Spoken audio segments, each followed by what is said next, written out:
Hello, everyone. Welcome back to the Waiting in the Sky podcast with me, TJ Starman.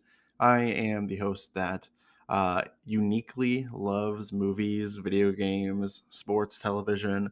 I say uniquely very sarcastically, but I love all those things. And this podcast is my outlet for talking about those passions of mine and kind of going into detail and starting a conversation. So, if you are listening to this episode, you should be aware that this is part 2 of 3. Uh, 3 podcast episodes diving into the comedic films of Adam Sandler. And so in part 1, I talked about how I broke up the 3 episodes. I think there are 3 very distinct eras of Adam Sandler's comedy film career. The first being the golden era, followed by what I will talk about in this episode, the buddy era, and then concluding with the current ongoing era, which would be the Netflix era. So, thank you so much for listening to part 2 of this episode. Hopefully, that means you listened to part 1 and you enjoyed it. If you just wanted to jump into part 2 because you were like, hey, the buddy era of Adam Sandler, I'm here for it. I want to know about it. Sign me up. Then kudos to you because I think that's a unique perspective and we should be friends. Follow me on Twitter at In the Sky Pod at TJ Starman. So I want to just kind of jump right into the conversation here. And I want to start the conversation by just highlighting again where this era of Adam Sandler comedies begins and ends. And so then I will jump into Rotten Tomatoes score. I went into how Rotten Tomatoes scores a film in part 1, so you should hopefully be familiar with that. And then I'll go into my personal ranking versus the Rotten Tomatoes ranking and highlight some of the differences in positioning there. So I'm super excited to jump into the movies of the Adam Sandler buddy era, and I'll be back right after this.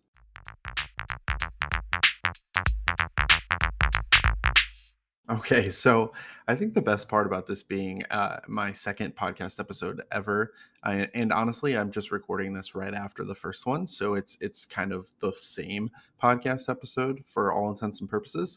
Uh, is that I know it's not going to be perfect, and it's just everything in my brain wants it to be perfect, and I know it's not, and it's really important to me to just get this put out there. Um, but I think it's hilarious that I'm like throwing it to an ad break, and I absolutely do not have advertisers. But if you are interested in advertising on this podcast, let's be friends. Let me know. But I just really want to show off those transitions. So we're going to keep it going. We're going to keep those transitions thrown in there. It's going to be a lot of fun.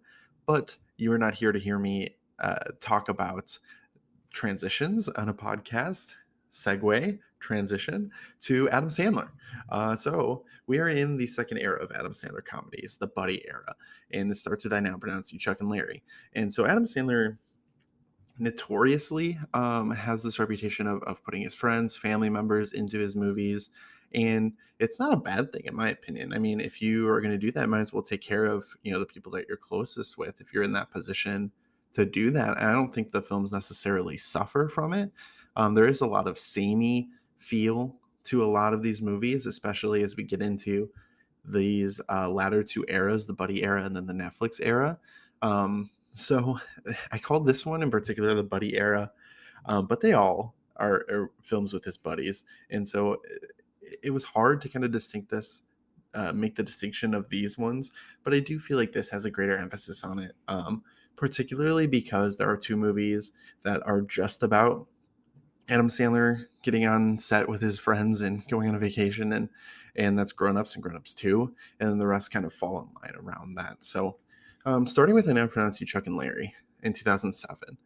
So this is Kevin James and Adam Sandler starring in it. I think there's a lot of, interesting things in this movie. It's very outdated.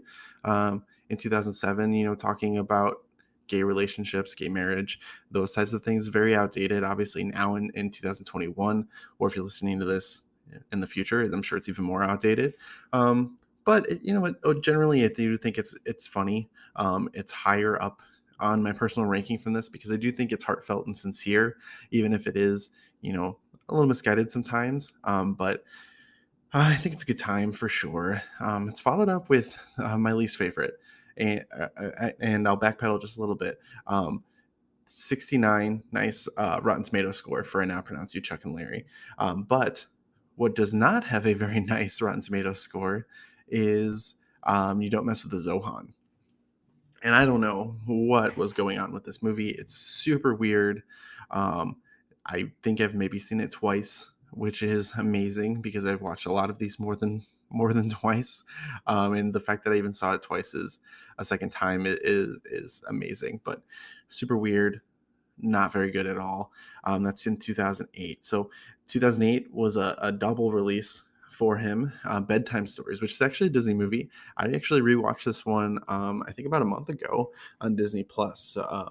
And this one's fun. It's very clearly a kids movie, and I think that's an interesting kind of lens to see Adam Sandler through, is through a kids movie, and I think he does a good job with it. I think this is a really good family atmosphere and a kind of a family spin on his comedies, and I think he does a really good job of being a goofball, and I think that really lends itself to a kids movie. So, but Bedtime Stories, 55% on Rotten Tomatoes, so pretty good for this era, as we'll see, but not super fantastic overall. After that, we get into what's more of a kind of a dramedy, but Funny People. And Funny People in 2009 is Adam Sandler, Seth Rogen, and it's about a stand-up comedy and the relationships that stand-up comedians, have, and the struggle that comes along with it. Looking at someone who was very popular and kind of fallen off, versus the lens of someone who is really trying to grind and get to that point. And so I think Funny People has a lot to say. It's really interesting. There's a lot of fun cameos in it, but overall, it's just doesn't. It's not as funny as these other ones, and so it's one of the lower ones for me for sure in this era. But after Funny People in 2009, Grown Ups in 2010. Grown Ups is a movie that I've ended up seeing just so many times. It's one of those that is always playing on TV, or it's always family gathering and someone wants to throw it on because it's something that everyone is familiar with. Grown Ups is fun, and so Grown Ups, if you're somehow not familiar, everyone's familiar with it. Stars Adam Sandler, but you also get Kevin James, Chris Rock, Rob Schneider. Um, I feel like I'm missing people. David Spade, I think, is the other one there, and so they play like they were buddies from when they were really young kids on a basketball team, and they come back together to eulogize their coach, and then they have their own kids, and so it's like this summer vacation of the younger generation, and they're trying to kind of spur them on and give them memories that they have. And so it's fun. It's a fun movie. I think it's very summery, and so it's really high up on my personal ranking of these. It's definitely one that I can come back to. I don't mind that it's on TV all the time, for sure. But one that I would absolutely be offended by if it was on TV all the time is Jack and Jill in 2011. Um, and I believe that I did one time watch this movie. I think that I did once watch it. Um, I remember Al Pacino was in it, selling coffee. I think because they're just trying to make a joke about the Chino, the Al Pacino, Frappuccino, Cappuccino, all of those types of things. Um, don't really remember the movie at all, but I know that it was terrible, and I knew that I had no desire to ever watch it again. Don't need to see Adam Sandler playing his twin sister, and it's over the top and ridiculous. Not great, not great at all. Um, the bright side about 2011 is that it was not the only Adam Sandler movie to come out, and there was actually a decent one that did come out that year as well, and that's Just Go With It. And so this one was Adam Sandler with Jennifer Aniston, and it's about um, I guess Jennifer Aniston is trying to like portray Adam Sandler's wife, that and they're going through a separation. If I'm not mistaken, I this one was on TV recently, and I only caught bits of it, pieces of it, but I'm not super familiar with everything. But I think this movie highlights something that's Adam Sandler's joked about a lot, and it's that he's always cast opposite very beautiful actresses to play his love interest, and in this one, there's both Brooklyn Decker and Jennifer Aniston, and it's hilarious, and they make a joke about it in Grown Ups 2. In Grown Ups 2, he's talking to his son, and in the Grown Ups series, his wife is Salma Hayek, and he talks to his son about like, oh, like you have to have confidence. Like that's the only way that um, a guy that looks like us is going to get a girl that looks like your mother. It's not a Hollywood movie or something like that. I don't know the exact quote, but it's along those lines, and I think it's hilarious because there's so many movies where it's just like, oh, Adam Sandler is married to uh, all these beautiful women. And so like Marissa Tomei is another one, Kate Beckinsale and Click. It's a whole thing, but just go with it. Doesn't It's not super memorable, but it was pretty good. 59% on Rotten Tomatoes for that one. Next up in 2012, That's My Boy, and this is one I think I may have only seen like once or twice, and this one has Andy Samberg, um, also of SNL, and it was an interesting team up at the time. I think that was like peak Andy Samberg. Like people were super on board with him and on SNL and the stuff he was doing with The Lonely Island, and all of those things. And I think it's falls victim to Adam Sandler's over the top, just too Sandlery. And it's too much. But the Rotten Tomatoes score is 51% on that, so just edging out 50%, so over half there. But after That's My Boy in 2012, 2013, we get the follow up to Grown Ups 2. And I mean, it's kind of the same movie over again. This one has Shaq in it, and they have a Halloween like costume party at the end. But yeah, it's pretty much the same thing. Everyone's a little bit older, but it's pretty funny. I have a great story about there was someone who put out a script for a proposed Grown Ups 3. And I don't think this was a legitimate proposal, but it did kind of go viral a little bit, which is how I ended up finding it. And it was very meta, and it was about the making of Grown Ups 3. And so the characters, Kevin James, Chris Rock, David Spade, Rob Schneider, like all played themselves. And it includes like Rob Schneider being upset at Adam Sandler for not being in Grown Ups 2, and like they play that up or something, and it's a horror movie. Is the twist is it ends up being a horror movie, and it's this meta horror movie, and I want it to be made so badly, and I don't think it ever will, but it would be amazing if that it was ever made. So you can Google that. I'm sure you can find it somewhere. There's probably a news story that you'll find, but worth a read. I read through. I don't know if I ever finished it, but I read through most of the script, and it was really entertaining. And so Grown Ups 2, 53% on Rotten Tomatoes, and that is, down 9% from Grown Ups, the first one, but I think that's a pretty expected sequel drop, like especially if you're doing pretty much the same thing again, like they did. But finally, to close out the buddy era, we have Blended in 2014, which is the third time that Drew Barrymore stars opposite Adam Sandler, and so I mean, she is someone who has appeared alongside him multiple times, as I discussed in the last episode. But this one's interesting. I think it's a lot of fun. They go to Africa. This is got to be one of the most fun trips that they had filming for one of these movies. So I'm sure they had a good time doing that. The running gag with the guys singing the Blended song, and what's it, the other guy like getting his name wrong. Amazing. I really like it. This is another one that has a lot of heart, about blended families and understanding loss and accepting others and getting to know people after those losses. But I think it's another one of Adam Sandler's movies that, although it's primarily a comedy, does have a lot of heart to it.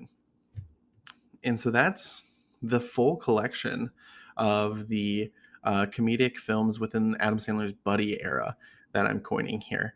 And so I am going to take a couple minutes here, and then I'm going to jump back into the Rotten Tomatoes rankings versus my personal rankings and kind of talk about the differences with this particular era. So bear with me. We'll be back in just a moment.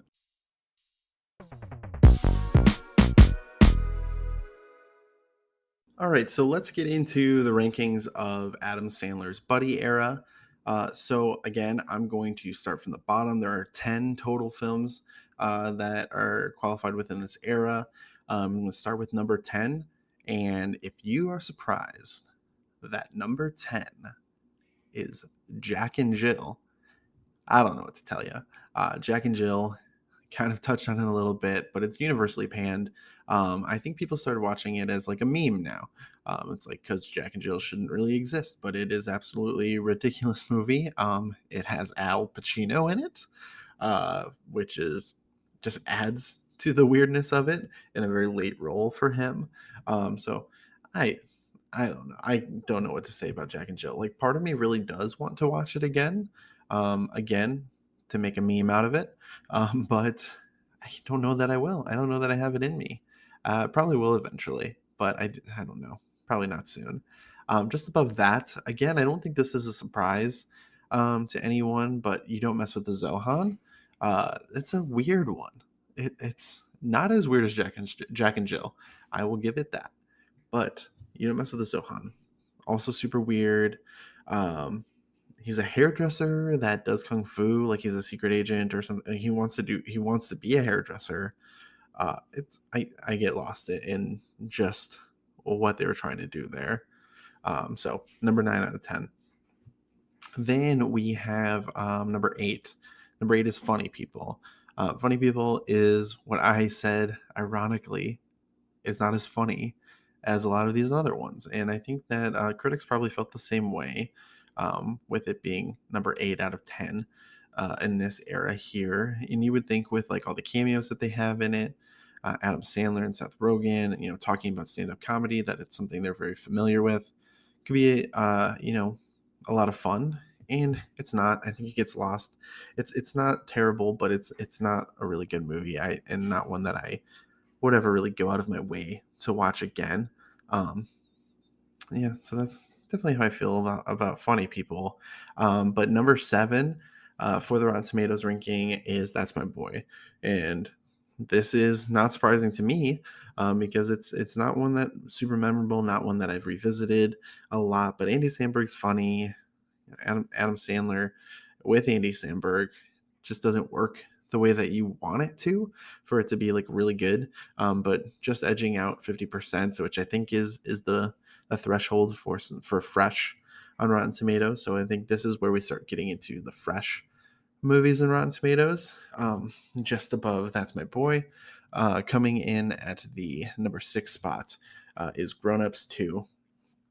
Grown Ups 2, as a rehash of Grown Ups, it's a good spot for it. It's not as good as Grown Ups, but it's okay. They could have done a lot worse. Um, Going up to number 5 on the Rotten Tomatoes ranking is Bedtime Stories, which is a kids movie, like I talked about, a Disney movie. I actually would really like to see Adam Sandler work with Disney again. I think that this was a good collaboration. I think his humor is very immature for a lot of the time, and I think it works well with kids. So I think if he worked with Disney again, it could be something that works out pretty well. Maybe that's an unpopular opinion, but I would definitely like to see it. I like Disney. I like Adam Sandler. Let's do it again. Um, Getting into the top 4 is Just Go With It. Just Go With It it's not surprising to me. It's one that I've enjoyed, but not super doesn't super stand out. It's not super memorable. Not one that I want to go back to all the time or find myself doing, unconsciously like some of the other ones here. But Bedtime Story or sorry, Just Go With It. It's not a bad movie. 59% on Rotten Tomatoes. I think that's pretty good, especially for these later era Adam Sandler movies. Above that, they have Grown Ups. This is one of the more significant differences in my rankings, but Grown Ups at number 3. Not a bad spot for it. I can't disagree too much with it, but I do disagree with it, and I'll get into that. But just we're cracking the 60s threshold here. Then above Grown Ups is Blended. Blended is not. I'm not surprised that it's number 2 here. A lot of heart. I think it's the acting is pretty good in it. I think that's a good spot for it at number 2. And then number 1, according to Rotten Tomatoes ranking, is I Now Pronounce You Chuck and Larry at 69%. Nice. So I think that that's I don't. For me, it's not the number one, and but I do think it's good. It's up there for me. And so let me just dive into my rankings and where those differ. So there's a lot of similarities here, and so the bottom four for me are the exact same in the exact same order. So Jack and Jill, Zohan, Funny People, and That's My Boy in that order. Same for me in my personal ranking. Where I change things up a little bit is at number six. I do have Bedtime Stories slotting in at number six. Um, I do like this again, but it's a kids movie, so I don't think I like it as much as some of the other ones that I feel are a little more geared towards me. Above Bedtime Stories, I have Just Go With It at number five, dropped one spot, I think, from the Rotten Tomatoes ranking. Um, yeah, I'm not as big into it. Maybe this is one I really feel like if I rewatched it, start to finish, would probably feel better about it. But it's just not one that when I was filling out these rankings really stood out to me. So above, Just Go With It at number four is Grown Ups 2. And I have Grown Ups 2 at two spots ahead of where it is on the Rotten Tomatoes ranking. I think these work for me. I don't think I take those movies seriously, Grown Ups or Grown Ups 2. And I think that's the difference. Critics have to kind of come into a movie with a certain amount of seriousness. And I don't have to do that. Uh, and I don't do that, especially with Adam Sandler movies, especially with Adam Sandler movies with five of his friends also starring in it. And so Grown Ups 2 comes in at number four for me personally. And Now Pronounce You Chuck and Larry is my number three. So it was number one on Rotten Tomatoes, number three for me. I like it. Again, I don't think it holds up super well, just because of the social context of it. In 2021, it was made in 2007. It could be worse, but the comedy I think is still good, and there is a lot of heart and genuine emotional beats within that movie as well. So I think top three in both lists, very good for it. Coming up to my number two is Blended. Blended, I think, is a lot of fun. Blended is one that I know my family really enjoys as well, and I come back to it a lot of times and can find myself tuning in and out. Again, MTV, I imagine there's some sort of deal they have with Happy Madison to be playing these movies all the time, but Blended is one I see over and over again, and I kind of jump in and out at different parts, and it's a good time. And I think being from a family that a non-traditional family myself, I think Blended has a little extra meaning. So number two, it's number two on both lists. That's another one that was the same between me and my Rotten Tomatoes rankings. And then a little bit of a drum roll is my number one Adam Sandler comedy of the Buddy era, and that is Grown Ups. So if you've been listening to me talk about this era of Adam Sandler comedies, it shouldn't be a surprise that Grown Ups is my number one. I think it's a lot of fun. Kind of turn your brain off a little bit, or turn it to 50%, and you really get to enjoy yourself with it. It's definitely one I've rewatched more than any of these others in this era, and one that I really enjoy pretty much every time I watch it. Great summer movie. Summer's wrapping up right now, but still got some time to get one more Grown Ups watch in if you really want to get that summer feeling before fall starts taking over. I recommend it, but Grown Ups, amazing. Hashtag we need Grown Ups 3. But that's my rankings. And so there's not that one that stands out as the biggest difference. Like in the last episode, The Wedding Singer had a 7 position difference. Everything was within 2 in this ranking. And I think that things kind of settle a little bit in this era. It does decline. I talked about in the first episode, the average Rotten Tomatoes ranking of the golden era is 67%. And then in the Buddy era, that drops to just 54%. So still technically fresh. If I am remembering that correctly, that above 50 is fresh. But it does decline. That's a 13 percentage point drop. And I think it's indicative. Like you have a lot of real big misses there at the bottom with Zohan and Jack and Jill in particular. I think those are not good movies, and it drags down some of these others that are good. The Chuck and Larry, the Grown Ups, the Blended, those are top 3 on my list and top 3 on the Rotten Tomatoes list. I think those are really good, but they're not good enough to really pull up that overall average percentage. But that's part 2. That's part 2 of the Adam Sandler comedies podcast, part 2 of 3. So you've hopefully listened to part 1. We are now concluding part 2, and I'm going to ask you to hold on and listen to part 3 with me. And I promise there will be a decent payoff, because I think there's a fascinating era of Adam Sandler comedies that we are currently in right now. That started in 2014 with The Cobbler, and then most recently had Hubie Halloween in 2020. So stick with me for one more episode. We're going to dive into the Netflix era of Adam Sandler. Thank you so much for listening to this episode of the Waiting in the Sky podcast with TJ Starman. I'll see you in part 3.